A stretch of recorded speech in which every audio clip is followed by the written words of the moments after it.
کہ اب یہ ادارہ ہم نے بنایا، اللہ کا شکر ہے کہ اللہ کی مدد شامل حال رہا،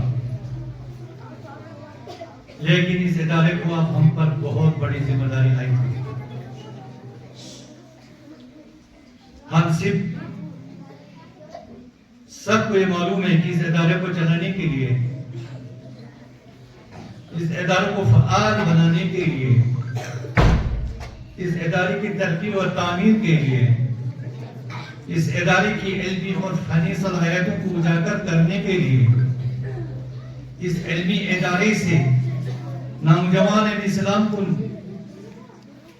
آبیاری کرنے کے لیے صرف وعظ تقریر سے کام نہیں چلے گا، بلکہ کسی ادارے کو چلانے کے لیے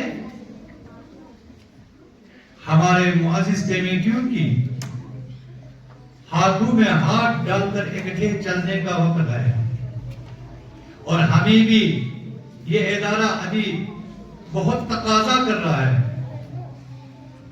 کہ ہم اس ادارے کو اس سے زیادہ فعال بنانے کے لیے اللہ رب العزت سے دعا وہ ہے کہ ہمیں تن سے من سے قلبی سخنی زبانی ہمیں اس ادارے کی آبیاری کے لیے، ہمیں اس ادارے کی ترغیب اور ترویج کے لیے،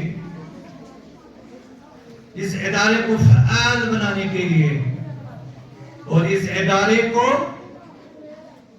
ضلع سطح پر ایک نمونہ بنانے کے لیے ہمارے بھائیوں کو، ہماری بہنوں کو، ہمارے نوجوانوں کو، ہمارے زمینداروں کو، ہر کسی کو بھی ہمیں اپنے کمیٹی کا تعاون دینا اشد ضروری ہے۔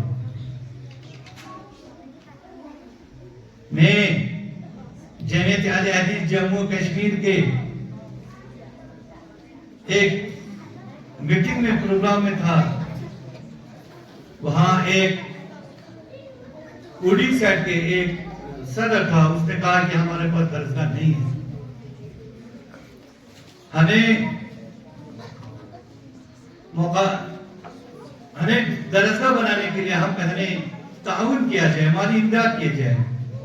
اسی سال جون کی بات ہے، میں نے اپنے دل میں سوچا کہ الحمدللہ ہم تو کتنے خوش قسمت ہیں، ہمارے لوگ، ہمارے بہنیں، بھائی نوجوان جنہوں تن من دن دولت سے اپنے اس ادارے کے لیے اپنے آپ کو وقف کر دیا۔ میں نے کہا، میں نے سمجھا، میں نے دل میں سوچا کہ ہم تو ان سے خوش قسمت ہیں، جبکہ ہمیں ایک چیز کا 10 گنا قیمت دے کر یہاں لانا پڑتا ہے، ان کو تو ہر چیز دگنی قیمت دے کر ہمیں 10 گنا دینا پڑتا ہے۔ اب ہم یہ ادارہ پر ہمارے پر ایک بہت ذمہ داری عائد ہوتی ہے کہ ہم اپنے مقامی کمیٹی کا ساتھ دیں، اللہ ان کے اس کاوشوں کو، ان کو محنتوں کو، ان کے تقدوں کو، ان کے اولادوں کے لیے ان کے مال جان آبرو عزت کے حفاظت کرے، اور ان کو یہ جو کام انہوں نے لیا ہے یہ ان کے لیے آخرت کا توشہ بنے۔ جن لوگوں نے اس ادارے کو بنانے کے لیے، اس ادارے کی تعمیر کے لیے، اس ادارے کی تکمیل کے لیے، اس ادارے کی آبیاری کے لیے ایک درخشاں ستارے کی طرح انشاءاللہ دیکھنا ہے۔ میں ایک قول آپ کو پیش کرتا ہوں، بلکہ یہ ایک لاہلی عمل ہے کہ جب ڈاکٹر سر سید احمد خان نے علی گڑھ مسلم یونیورسٹی کی بنیاد ڈالی 1896 میں، تو آپ یہ سن کر بڑے حیران ہوں گے کہ انہوں نے اس ادارے کو پہلے اورینٹل ایک سکول بنا، جس طرح ہمارے سکول تھا، انگریزوں کا دور تھا، اس پر فتوے لگے، لیکن وہ پیچھے نہیں ہٹا، لوگوں کے تانے تشیح سننا پڑا، لیکن وہ پیچھے نہیں ہٹا۔ پھر اورینٹل کالج بنایا، اور آپ دیکھتے ہیں کہ آج علی گڑھ مسلم یونیورسٹی میں، یونیورسٹی کی شکل میں ہے، اور وہاں 32,000 اساتذہ کرام کام کرتے ہیں. یہ ریسنٹلی ان کا اولڈ کانفرنس بوائز کانفرنس میں انہوں نے یہ ذکر کیا. وہاں 2800 اساتذہ پروفیسرز ہیں.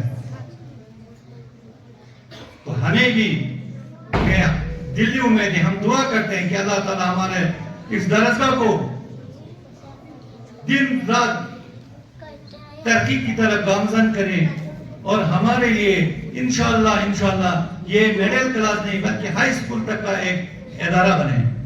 اور ساتھ ہی میں یہ بھی دعا کرتا ہوں کہ ہمارے جو لمر کا محمد اسکول ہے, اللہ تعالیٰ ان کو بھی جو انہوں نے چلایا ہے یا چلا رہے ہیں ان کو بھی اس کا نعم بدل عطا کرے. میں شوکت صاحب سے یہ بھی کہنا چاہتا ہوں کہ ہمیں آپ کو ہمارے اس گاؤں کی اس اپنے ادارے کے لیے جس قسم کی معاونت کی ضرورت ہو انشاءاللہ ہم آپ کا ساتھ دینے کے لیے تیار ہیں. اور انشاءاللہ ہم اس درسگاہ کو بھی ایک فعال, ایک منفرد اور ایک توحیدی درسگاہ بنانے کے لیے ہم آپ کے ساتھ ہمیشہ ساتھ رہیں گے اور ساتھ دیتے رہیں گے جب تک ہم زندہ رہیں گے, کیونکہ وقت کی کمی ہے. میں ایک بات سے بتا کہ ایک واقعہ سے میں آپ ان کو اپنے تقریب کا اختتام کرتا ہوں, جس کی زندگی اس توحید نے اتنا بدل دیا کہ وہ شاہزادہ مزدور بن کر کام کرتا تھا. بغداد کے شہر میں وہ آدمی ایک امیر آدمی چلا گیا.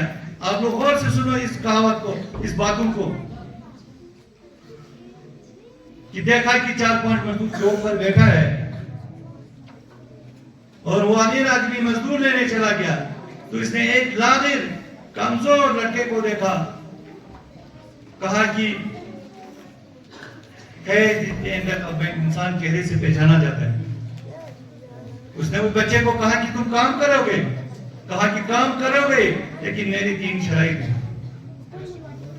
جوانوں سے مزدوروں سے میرے 3 شرائط ہیں, اگر آپ اس شرط پر پورا اترتا ہے میں آپ کے ساتھ کام کروں گا. سب 4 درہم مزدوری لیتے ہیں دن کا, میں صرف آپ سے 3 درہم لوں گا. وہ کوئی شہزادہ تھا, وہ کوئی عام آدمی نہیں تھا. یہ واقعات ہماری زندگی پر تغیر اور تبدیل لانے میں بہت اہم ادا کرتا ہے. ایسے کرداریں ہمارے معاشرے میں ہیں, ہمارے معاشرے میں رہتے ہیں, ہمارے معاشرے میں بستے ہیں. کہا کہ میں 3 درہم لے لوں گا, تو جس پر میں اختتام کرتا ہوں. کہا کہ پہلی شرط یہ ہوگی جب اذان ہوگی میں تمہارا کام نہیں کرتا. دوسری شرط یہ ہوگی کہ تم مجھے یہ نہیں پوچھے کہ تم کہاں کا رہنے والے ہو, کس کا لڑکا ہو. اور تیسری شرط یہ ہے کہ میں دن کو روزہ رکھتا ہوں, رات کو میں افطار کرتا ہوں. 2 دن اس کے ساتھ کام کیا. لاسٹ میں اس کا 4تھے دن آیا تو اس نے دیکھا کہ وہ آج وہ لڑکا غائب ہے. یہ ہمارے مزدوروں کے لیے کتنے سبق کی بات ہے, ہم لوگوں کے لیے کتنے سبق کی بات ہے جو نوکری پیشہ ہے. کیا ہم اپنے اس معیار پر اترتے ہیں؟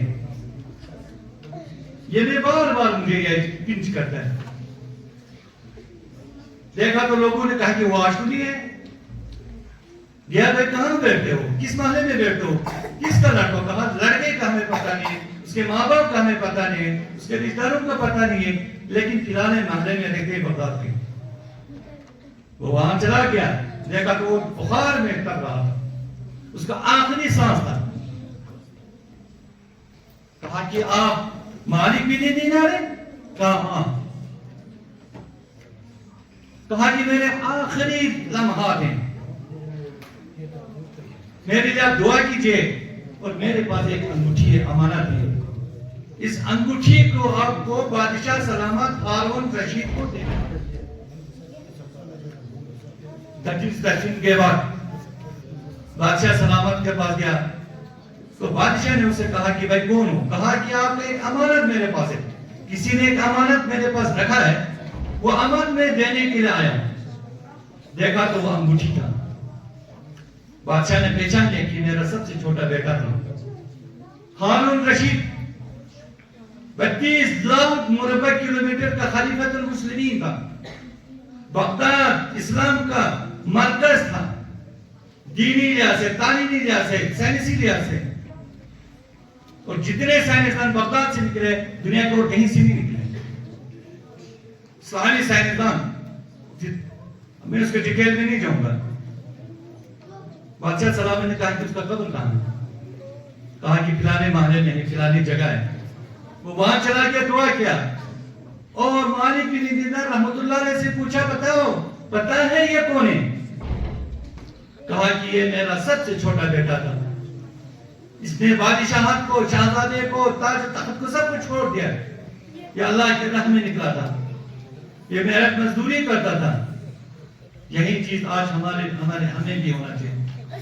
ہم یہ دنیا میں بلڈنگیں، محلات بنا رہے ہیں، کل چھوڑ کر چلانا ہے. کل دیکھا ہم لوگوں نے مدینے میں 45 لوگوں کی ایک ہی ساتھ 18 گھر سے ایک جنازہ نکلتا ہے. میرے بھائیوں، میرے بہنوں، میں مقامی کے میٹھے کبھی اللہ سے شکریہ ادا کرتا ہوں کہ اللہ نے ان سے یہ کام لینے کی توفیق عطا کی. میں یہاں کی بہنوں سے، بھائیوں سے، ماؤں سے، نوجوانوں سے اور بزرگوں سے اللہ سے دعا کرتا ہوں اللہ ان کی اس کاوشوں کو آخرت کا نعم بدل بنائے، ان کے اولادوں کو نیک، پرہیزگار، عبادت گزار بنائے. اور ساتھ ہی ایک چیز کا میں ضرور یہ کہتا ہوں کہ اس ادارے میں دینی تعلیم کے ساتھ ساتھ جیسے شوکت کا بنوجہ تعلیم اور ایک کمپیوٹر اس افسر کرام سے کہ وہ ماڈرن طریقے سے اسلام کو لوگوں کے سامنے پیش کرے.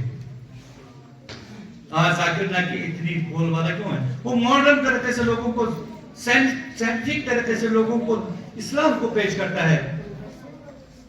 آخر میں آپ سب کا شکریہ ادا کرتا ہوں کہ آپ سب یہاں تشریف لائے، اور میں محمدیہ نمر کے چیئرمین اور ان کے سیکرٹری کے بھی شکریہ ادا کرتا ہوں کہ ہمارے دعوت پر آپ نے لبیک کہا، اپنے قیمتی وقت نکال کر یہاں آیا. انشاءاللہ الرحمن یہ آپ کا قدم قدم آپ کے لیے آخرت کا توشہ بنائے.